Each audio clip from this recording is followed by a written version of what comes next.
कार्यकर्ता आहे, करंट कोण आहे, कार्यकर्ता आहे. कारण जो काही लीडर आहे, जे मोठा सेलिब्रिटी असतात त्याचा कार्यकर्ता कोण आहे, करंट. सेलिब्रिटीचा कार्यकर्ता कोण आहे, करंट. आणि जे काही सेलिब्रिटी आहे, जो काही आपला एमएलए असेल किंवा खासदार वगैरे कोणी असेल, तो पण आहे व्होल्टेज. एवढं लक्षात ठेवा. कार्यकर्ता कोण आहे, करंट.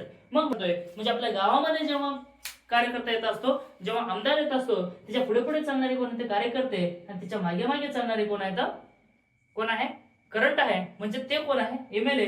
पण एक दिवस असा येणार आहे की जो काही कार्यकर्ता आहे त्याला सगळं ओळखी वगैरे झाले ना, मग ते लगेच एमएलएच्या बाजूला बसतो आणि त्याच्या सोबत चालायला लागतो.